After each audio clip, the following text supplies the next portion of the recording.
Hello, Gino here, and you are listening to Otherworld Connections. We live in a critical time where now, more than ever, angels and fairies, hidden forces, are bursting at the seams of the veil to work with us. They want to see us change in order to save the world and live in service to others.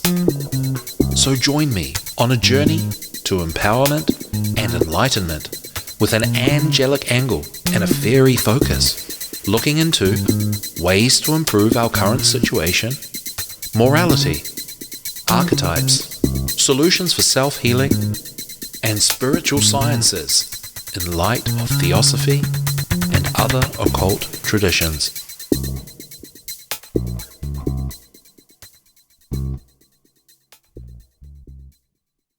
Hello, welcome back to Otherworld Connections. In today's show, we are studying a Grimm's fairy tale.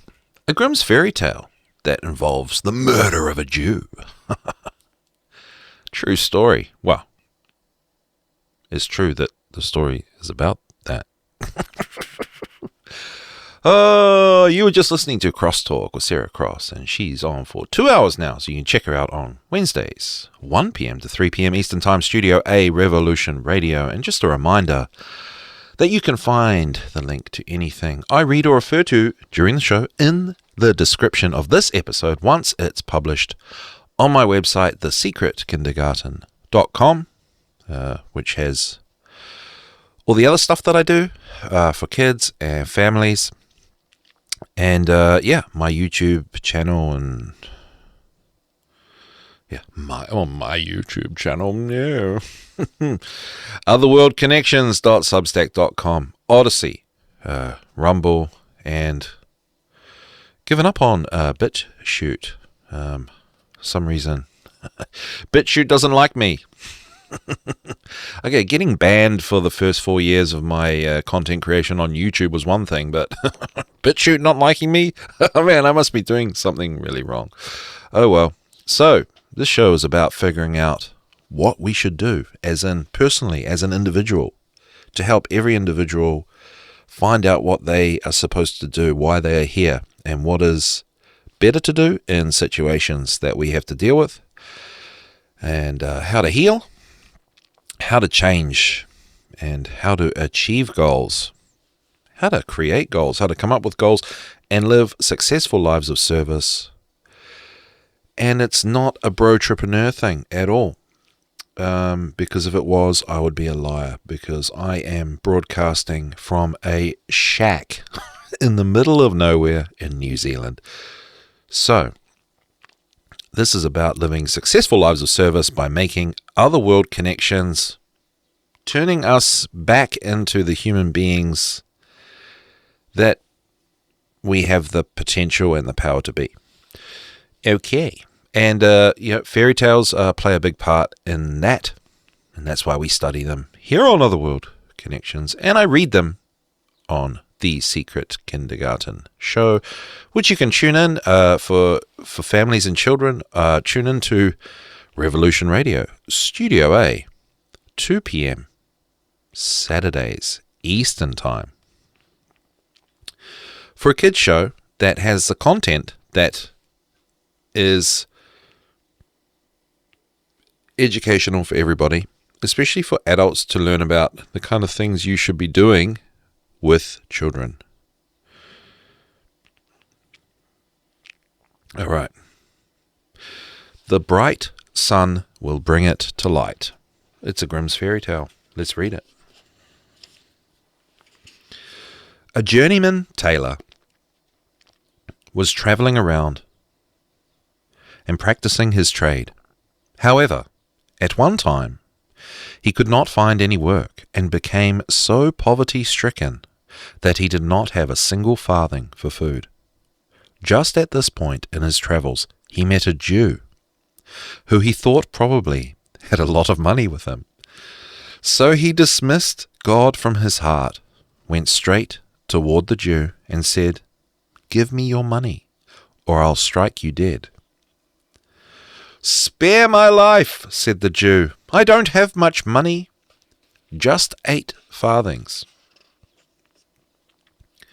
You've got more money than that. Out with it, the tailor responded. Then he used force and beat the Jew until he was nearly dead. Just as the Jew was on the point of death, he uttered his last words. "The bright sun will bring it to light." Upon saying this, he died. The tailor searched the man's pockets for money, but could not find anything more than the 8 farthings that the Jew had told him about. So he picked him up, carried him behind a bush, and continued on his travels, practicing his trade along the way. After he had been traveling a long time, he came to a city where he worked for a master tailor who had a beautiful daughter.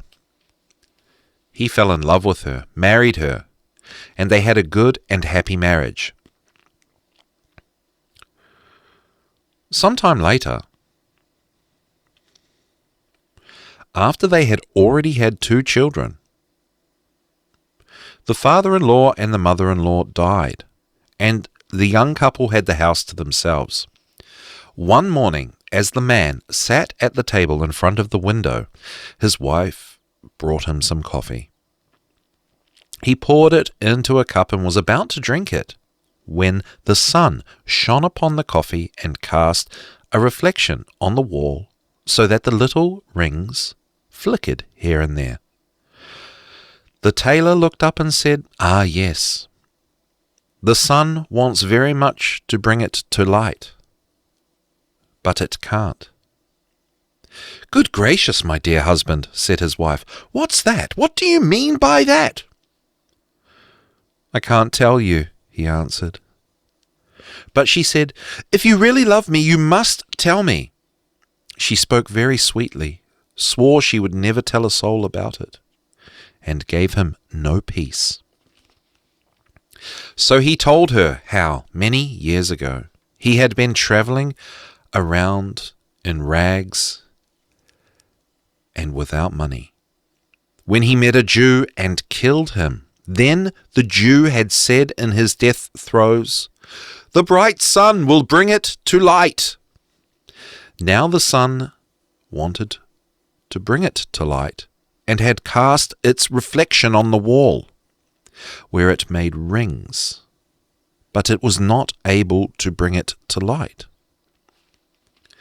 After telling her this, he implored her not to tell anyone. Otherwise, he would lose his life. She promised him not to tell, but after he sat down to work, she went to her neighbor and told her the story in confidence, making her promise not to tell a soul about it. Yet, after 3 days had passed, the whole city knew the story, and the tailor was brought before the court and convicted. So after all, the bright sun did manage to bring it to light.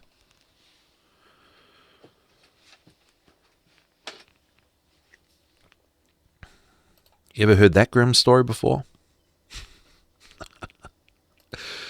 I never heard that one before in my life. This book I've got is pretty big and heavy, so this is really cool. So what's the moral of the story? Well,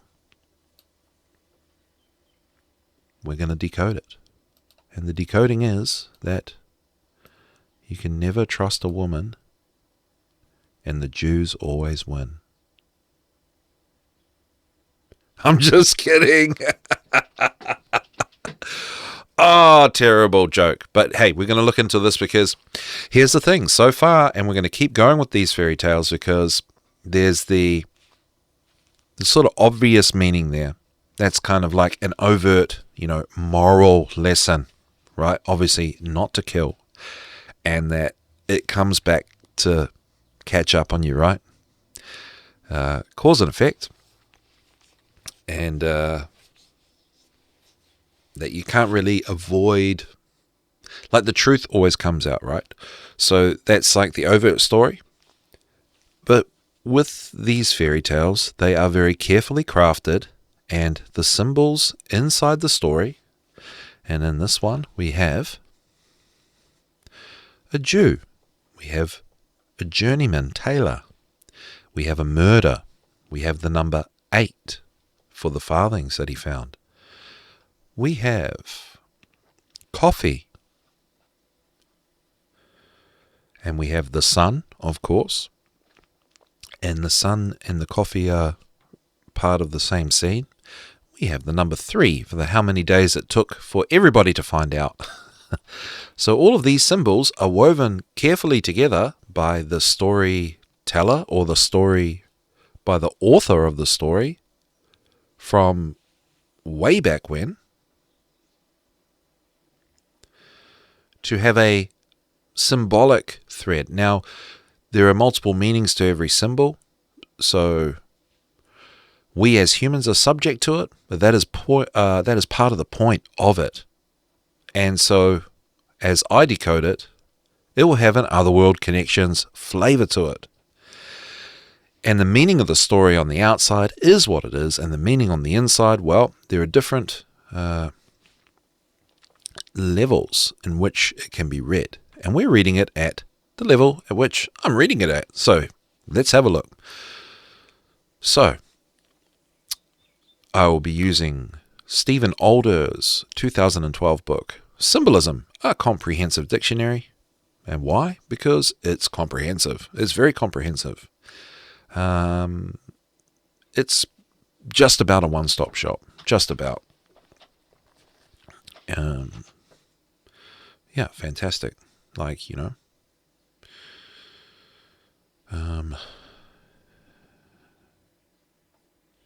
Yeah. And The Secret Science of Numerology, The Hidden Meaning of Numbers and Letters, by Shirley Blackwell Lawrence. That's a 2001 book. Yeah. That's pretty comprehensive too. It's got lists of positive, negative, and destructive meanings of every number. And it her book has, well, we're going to read it. We're going to read some of that, so we'll get to that. So starting with everybody's favorite type of person, the Jew. And I want to say that, you know, there is a view that Jews are the problem. And in the book, he assumed the Jew had a lot of money.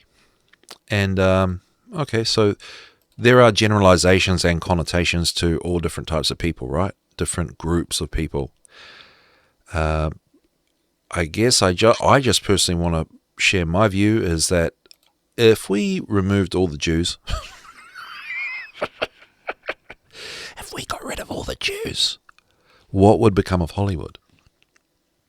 Would Hollywood still be there? You know, the entertainment industry? Would there still be entertainment? Will other scoundrels just take the place of the so-called Jew as scoundrel? I think so.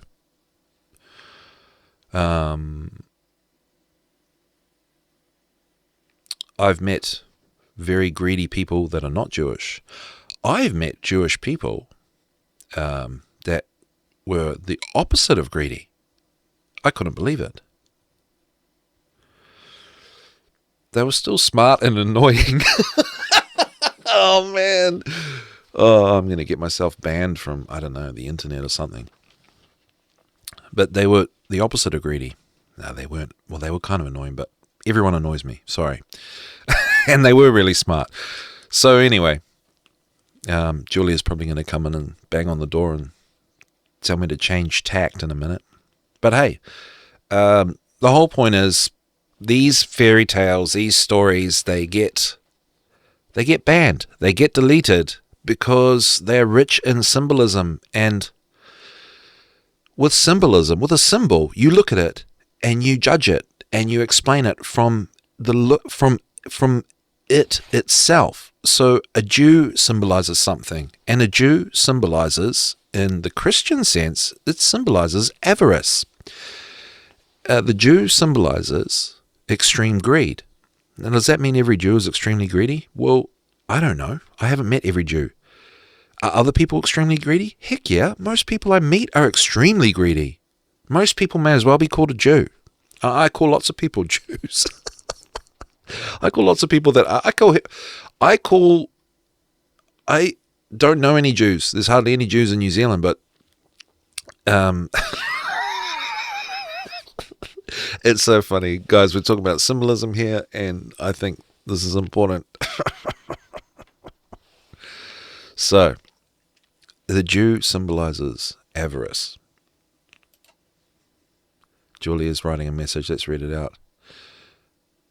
Julia writes, I'm about to come and tell you to stop digging your own grave. Okay, well, it is a bit of a train wreck today. But hey, this story is a good story, okay? And there's rich symbolism here. So in the dictionary symbolism, I'll just wash my hands of it.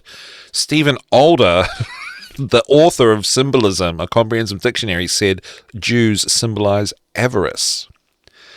Okay, at least in this story, everything is symbolizing something. So, extreme greed. Okay, the journeyman tailor. A tailor symbolizes an incomplete person or imperfect humanity. And we're going with that. It symbolizes other things: the creator, sexual curiosity, impotence, a bad shot with a weapon, or a coward. All of those things, all of those explanations are related to one another. And so the tailor symbolizes this imperfect man, and he does do something imperfect, right? He judges. Julia says, probably won't be able to upload this episode anywhere. Oh, well, we're used to that. We're used to that. Can't even upload on BitChute, and I got banned from YouTube. That's why no one's ever heard of me. Well, got banned for life from YouTube in 2019. For what? I don't even know. Literally banned for life. Have you ever heard of that? I got an email from YouTube saying, you must never, ever... Yeah, me as... And in the email, I should have kept it. I was so shocked and angry I deleted it. But they said, you, Gino Volante, are banned from using the YouTube platform for life. You may not open up another channel. You may not use an alter ego. You, your IP, everything, you're completely banned from YouTube. And I didn't realize that no one's ever heard of that. Well, I'd never heard of that. So anyway, here's the thing that's interesting, that the world we live in now, we can't... It's harder and harder to practice symbology because it's judging things by their look. Okay? But there's a lesson in the story here that, this guy messed up because he judged somebody by their look. I guess they had, I don't know, curly sideburns and one of those cat things. And, he judged a book by its cover, and he got it very wrong and did a very bad thing. Okay, so the journeyman tailor is an imperfect person, and a journey, so man, you always symbolizes, obviously man, but also the things that are of man, which is consciousness and imagination and spirit. Okay, so all the things that make us human. And these are things that are stifled and not promoted. They are demoted, but man as symbol represents these things. So, and then a journey. So there's a theme of a journeyman tailor being on a sort of spiritual journey, spiritual adventure, pilgrimage, as somebody imperfect or making mistakes to maybe journeying away from that. And that's, a journeyman tailor is, symbolic of life's journey in a way, right? So it's kind of straightforward, self-explanatory sort of thing. So murder, the murder of the Jew. So murder is to remove, symbolizes to remove an idea or principle from one's mind or from existence. So a deeper message in this book, in this story, is the spiritual journey and removing something from yourself. And we can assume at the moment that it's something not good, something negative, in order to become more spiritual or conscious, right? So let's look at the number 8, because, he kills a Jew. So symbolically, there's something going on of removing an idea or a principle on the spiritual journey of life. Presents the number 8. So death in all, so fairy tales get banned and are removed from the lives of children because of violence. That's the argument. Nearly every fairy tale has death in it. Death symbolizes a change or a transformation. And so the coding in the fairy tales, usually it's like advice, right? So if you're looking for advice, you're looking to change, right? You need help. Something needs to give. Something needs to go away. Something needs to be created or represented. So that's why death is present in the fairy tales that we don't, a lot of the fairy tales that we don't hear. And those fairy tales are arguably the most important ones. So that's what we're doing. All right. So number 8, from The Secret Science of Numerology by Shirley Blackwell Lawrence. Let's read it.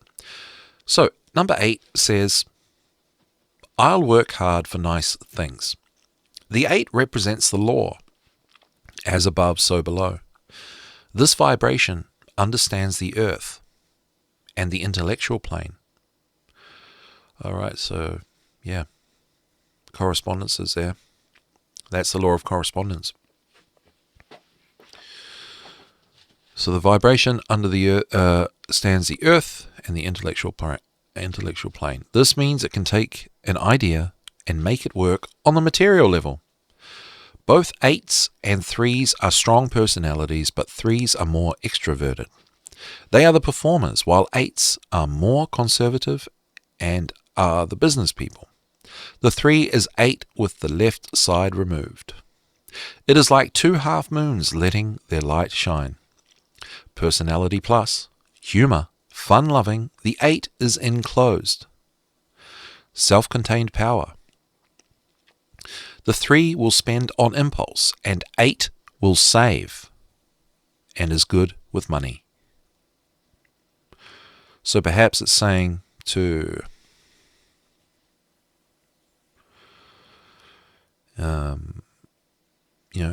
we might have just doubled down, and it's just saying control your impulses. All right, which is kind of the message, one of the messages in the story, overt messages. All right, on its side, number 8 is a picture of the balances. That means that it has good judgment and a good dose of common sense. The 8 balances good health, strength, and stamina, and is found in the name total of many athletes. Many musicians also have this number, as it reflects their fine sense of rhythm. But anyone with an 8 for a name total will find it is a better name for business than for the performing arts. Some people are aware that the number 888 refers to Jesus, but few know why. The numerals that correspond to the letters of Jesus' name in Greek are 10, 8, 200, 70, 400, and 200, which, when added together, total 888. The 8 is also a number of resurrection because Jesus arose on the 8th day, and 8 is a picture of the below that rises above. It came to represent the law, as above, so below. For by studying man and the world around us, we come to understand the worlds above, the universe and spiritual man. Ancient man discovered the shape of the 8 to be the orbit of planets. It has since been proven that it is the natural path of activity for people and animals as well. In 1928, oh my God, a professor of zoology at the University of Kansas, Asa A. Schaefer, observed that people who have been lost in the woods or blindfolded rarely do travel in the pattern of the figure 8.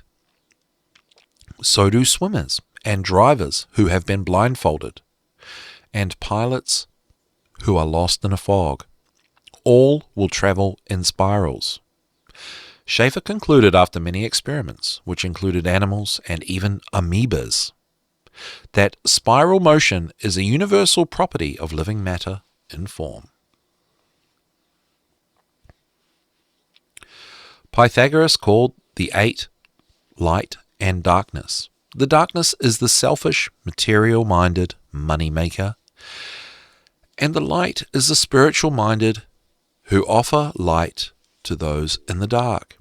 This knowledge of spirit and matter gives the 8 inspiration, leadership ability, and even genius. It is 4 plus 4. The organizational abilities of the 4 doubled, 44. Mastermind, prosper, unlimited. Okay.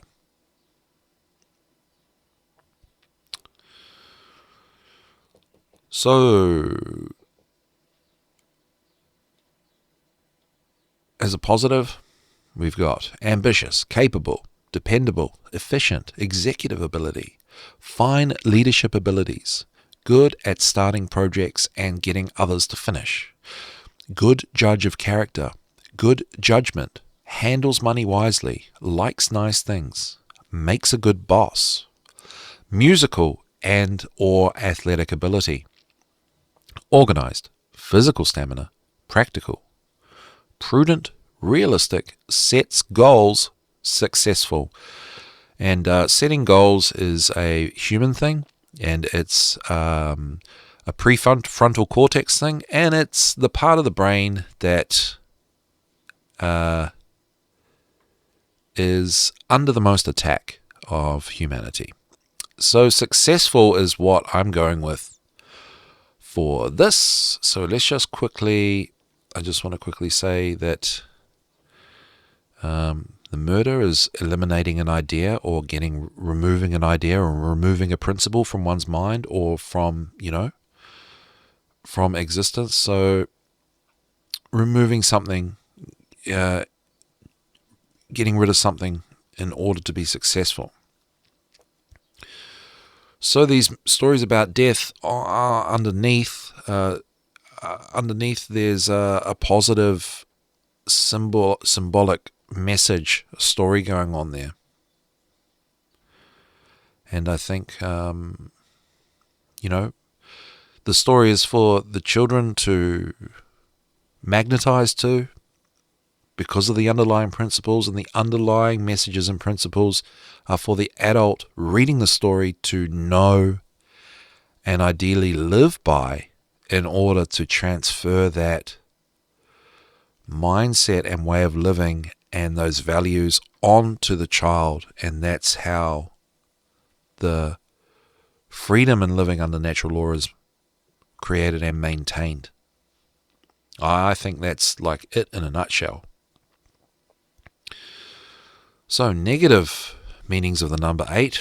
How are we for time? Yeah, we're all right.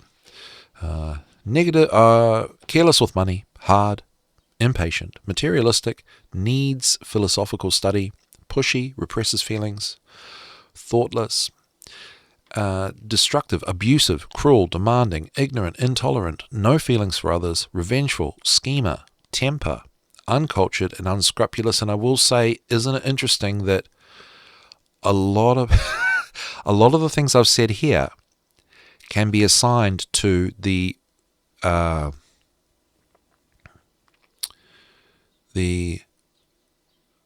the racist idea of what a Jew is, right?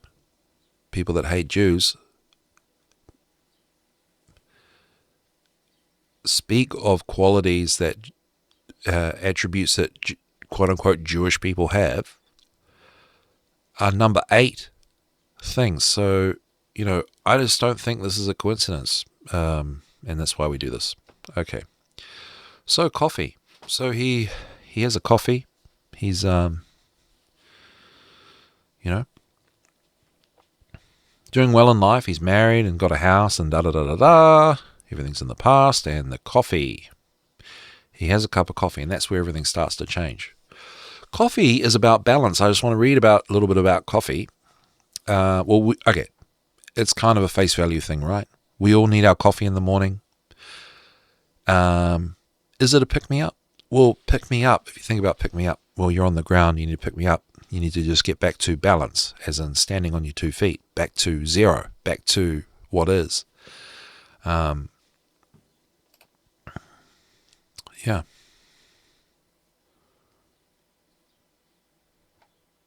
Oh, thank you, Julia.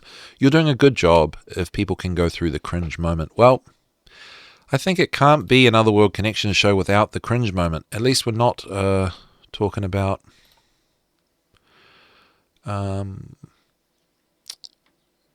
not showering and using menstruation as aftershave.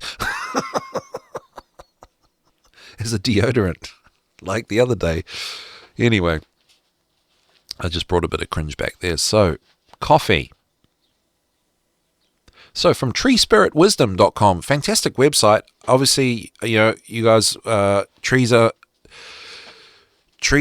active in our lives. Trees are conscious. Trees are all around us and really want to help us and connect with us and share their wisdom. So, from treespiritwisdom.com, I'm just going to read a little bit about coffee. Coffee offers us energy and serves as a reminder to maintain balance in our hectic lives. This may indicate a time of conflicting interests where we are being asked to determine the right balance. Coffee is the second most popular drink in the world behind water. It's also the world's second most tradable commodity after oil, and one of the most valuable cash crops. I've got to have a sip of my yerba mate tea, which is a coffee. I quit coffee, so. All right, and it's one of the most valuable cash crops. Arabian scholars were the first to record how drinking roasted coffee helped them work longer hours. Coffee beans are actually seeds held within the beans, indicating its innate desire to maintain balance. There are also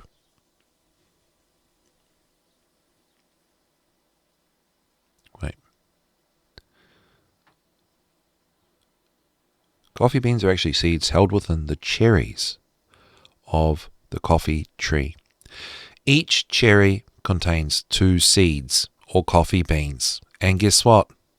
You put 2 seeds side by side or one on top of the other, what do you get? Number 8, the figure 8 shape, right?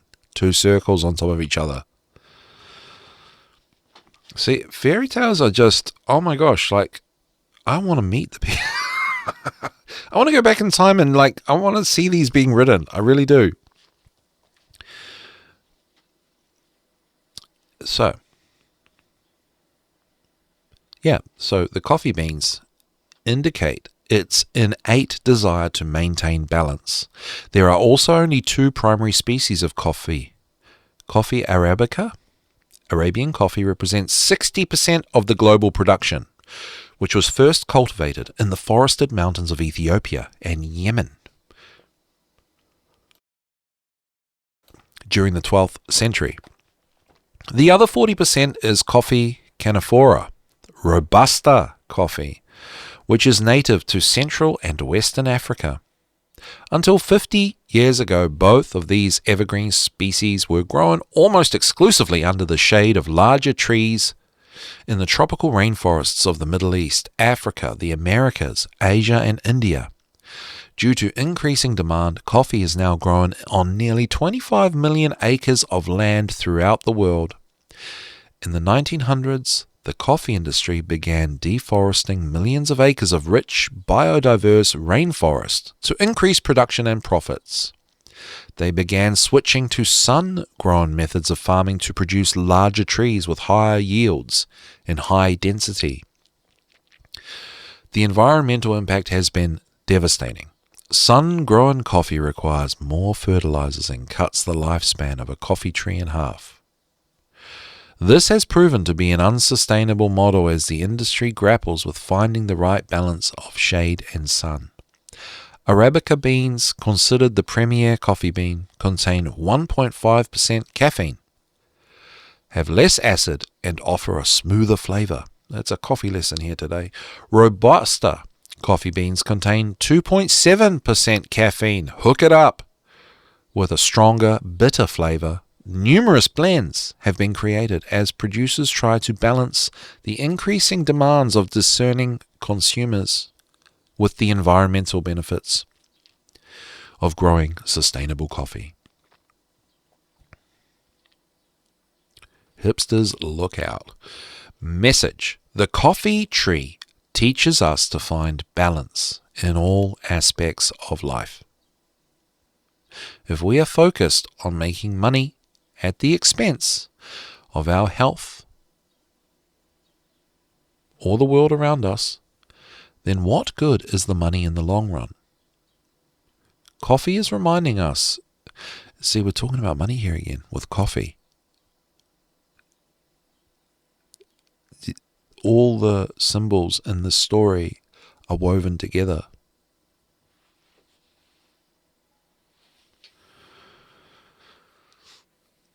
Coffee is reminding us to find balance between work and play, and to balance our financial affairs by asking what is truly necessary and what is superficial. This is a time to replenish ourselves versus depleting our resources on tasks that take us off course. Now is a time to refocus our energy on living a life that is more in harmony with our natural state of being. We are being encouraged to sit under the shade of a large tree and relax. Challenge: living life in extremes that manifest as excess or deprivation. Neither is healthy or sustainable. Yeah. So being the imperfect human, that journeyman tailor. Okay, so bringing things back to balance.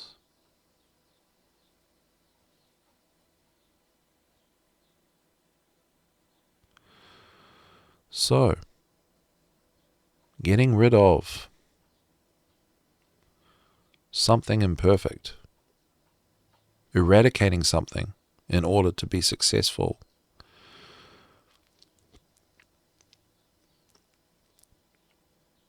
Perhaps it's requiring balance, living a balanced life. That's what it's starting to look like here, especially considering the work that we've covered on the show thus far, on the series, the podcast thus far. All right, let's look at the number 3. It took 3 days for the cat to get out of the bag, with the sun shining on the coffee. I don't think I put the sun. Oh, let's put the sun first. The sun came into the story first. Okay, so from the Symbolism Dictionary by Mr. Older. The sun, potential good. The will, the hero. The eye of God. Theophany. Creative light. The spiritual, the source of light. Blessing. Youth. Sovereignty. Supreme cosmic power. Fertility. Active power of nature. Promise of salvation. Mystic center. Center of intuitive knowledge. The heart. The power of feeling and believing. Guiding light. The creator. The mind. Splendor. And I think the sun is going to be like the key, like the placeholder of the whole story. because the sun kind of represents God, right, and life.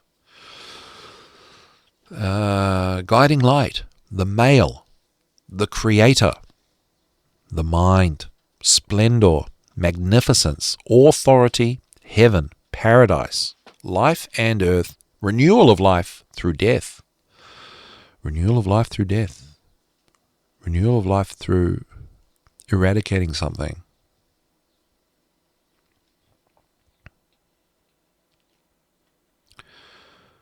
Associated with the heart, authority, domination, masculinity, young manhood.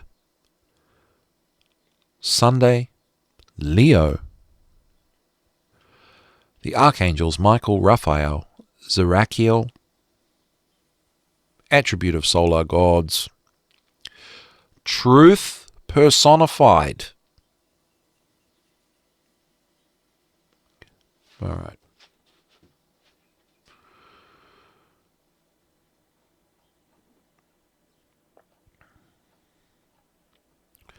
Oh, I forgot to say this. This is Gino from Otherworld Connections and The Secret Kindergarten. And thank you for tuning into Revolution.radio, the #1 listener-supported radio station in the whole world. So please help support our efforts and airtime by visiting the station's donations section on our website, Revolution.radio. Please and thank you. Now going back to the decoding.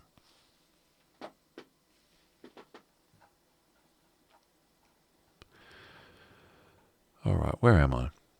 So anyway, we're decoding the Brothers Grimm fairy tale, The Bright Sun Will Bring It to Light, where a journeyman tailor murders a Jew for his money, assuming that he would have a lot because of what he thought of the Jew people. And he was incorrect. And eventually, everybody found out. And everybody found out in a matter of 3 days. It took 3 days for his gossiping wife to share it with the neighbors, and then the whole town found out. The number 3, according to Shirley Blackwell Lawrence from her book, The Secret Science of Numerology, the 3 says, let's spread joy. Man is a threefold creature, having spirit, mind, and body. Likewise, every system has a first, middle, and a last part. So 3 was considered the first perfect number. Pythagoras called 3 the one and the many, meaning a limited expression of both 1 and 2. And a number of talents, because 3 is the creative principle in the Godhead, the number of self-expression, the artist, and the entertainer. I find numerology funny, right? It's 3 because it's 1 and 2.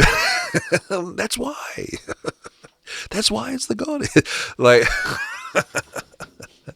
don't get me wrong, I love numerology. I think you have to zone in a particular way to not see it as ridiculous, because it's not ridiculous. I mean, I live my life by this kind of stuff, guys. It's good to laugh sometimes. Pythagoras called, we've done that. The 3, this is the stuff that really yanks my crank here, guys. The 3 is an 8 with the side left open. Okay, so 3 and 8 are related. So we've got the 2 numbers we've got in this story are related to each other, right? Numerologically. The 3 is an 8 with the side left open. Just picture that, right? Chop an 8 right down the middle and separate it. On one side, you got the number 3 with the side left open. So 8 makes its own boundaries by organizing its affairs. The 3 is open to scatter its energies. Both are money makers. And here's the other thing.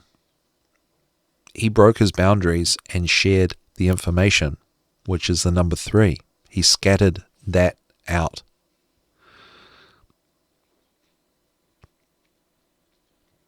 I mean, this story is woven into the symbols, and the symbols are woven into the story. It's like a mandala.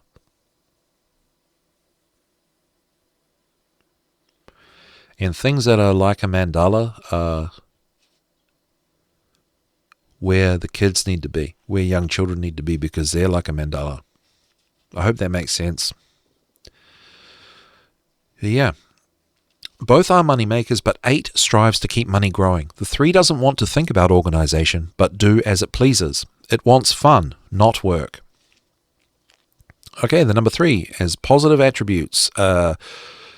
Artistic, attractive, charming, good imagination, cheerful, creative, enthusiastic, expressive, gift of the gab, good at writing, good host or hostess, good sense of humor, optimistic, outgoing, singing, sociable, speaking, talented, life of the party. So quite similar to the number 8. Negative, bored. The negative attributes of the number 3, bored, critical of others, dislikes responsibility, exaggerates, hates work, wants only fun, impulsive, jealous, moody, scattered, self-centered, vain, wasteful, wears too much makeup or gaudy clothes, worrywart. I think I have a few number 3s in my birth chart. Destructive, cowardice. Destructive attributes of the number 3, cowardice, deep jealousy, dual personality, gossip, greedy, hatred, hypocrite, intolerant, uses hurtful words. The number 3 is male and active.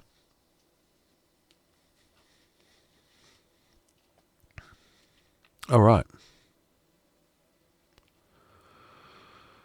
What am I trying to say here? Okay, so that's the number 3.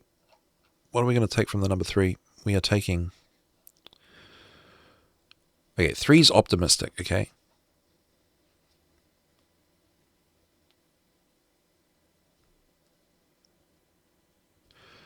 And we're looking for an outcome, right? The story is just like a beginning, a middle, and an end. And let's see if we can make the shoe fit as something positive. So we're going with... So, a journeyman tailor is the subject of the story, right? He's the main guy. He's an imperfect human as a conscious being on a spiritual pilgrimage. That's what the journeyman tailor symbolizes. The murder is to remove an idea or principle from one's mind or from existence. And the Jew symbolizes extreme greed. So, 2, B, and the 8 symbolizes success. So, the journeyman tailor kills the Jew to get 8 and gets 8 coins. The imperfect human removes extreme greed from the mindset to be successful in life. That is the esoteric meaning of this story. The sun will bring it to light. The bright sun will bring it to light. So we'll say that again. In the story, the journeyman tailor murders a Jew for money. He receives 8 coins. Esoterically, the imperfect human, the esoteric message or meaning from that, decoded by yours truly, well, really decoded by the 2 books I referred to, right? It's just matching these things up. It's just amazing that it always works. So far, it always works. So we're going to keep doing these things. So, esoterically, the message in that is, it's not good to have extreme greed. And extreme greed cannot be connected to success. And we're talking about a success with a higher case S on the success. It also is a message that success may not be in actual just acquiring wealth, right? So the esoteric meaning is, on your spiritual pilgrimage, you must remove the sense of extreme greed, the idea of extreme greed, your obsession with acquiring wealth in order to become successful, truly successful. Successful in the way that only human beings are able to be successful.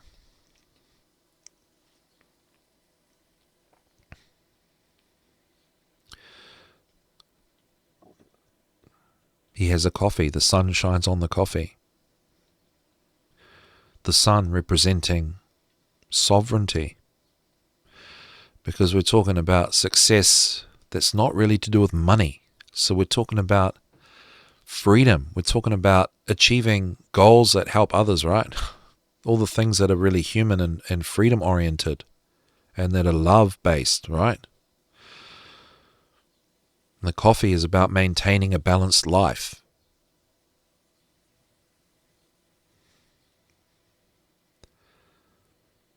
It took 3 days for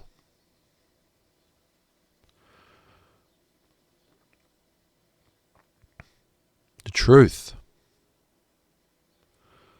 which is the sun. It took 3 days for the truth to come out. The number 3 represents optimism. So maintain a balanced life and remain optimistic in order to be sovereign and successful. But you must remove extreme greed. It's all easier said than done, but it's a life lesson encoded into the story that if the adult understands, then they understand that's important, and reading stories to kids is important at a grassroots level. It's important for their comprehension, and comprehension is understanding.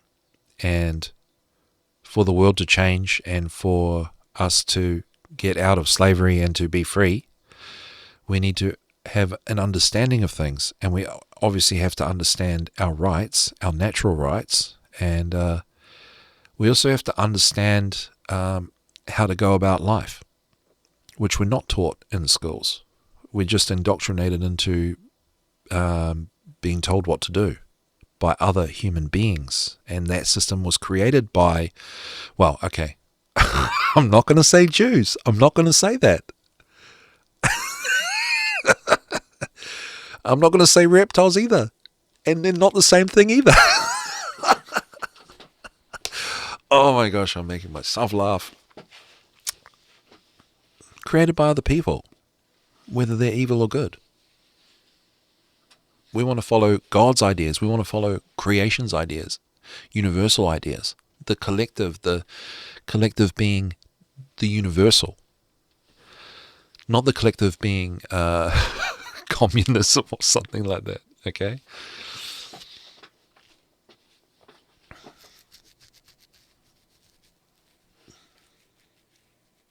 So, don't be greedy. If you want to be successful, you have to watch out for becoming greedy. You don't want to be greedy. So any rich people out there that are extremely greedy, they're not successful people. They're pieces of rubbish that you don't want to look up to or anything like that. We live in a society that promotes an extreme greed, avarice, as to be successful. But the true teaching that we are not taught, and the true teaching that's in this story, is that you must remove avarice in order to become successful. And to remain successful, you must maintain a balanced life. Live a life of balance. Easier said than done. I'm not advising you, the story's advising you. And I've got to learn from the coffee tree to maintain a balanced life. That's what I always have to work on. Maintain optimism. I have to work on that because my number 3 tends to be non-optimistic. So maintaining a balanced life and being optimistic, removing extreme greed from your mindset leads to sovereignty. And so if every individual does that, it's freedom and sovereignty for all. So there we go. More natural law teachings encoded in the Brothers Grimm fairy tale collection. Thank you so much for tuning in to Otherworld Connections. Much love, everyone, and we'll see you at the next one. Take care. Bye-bye.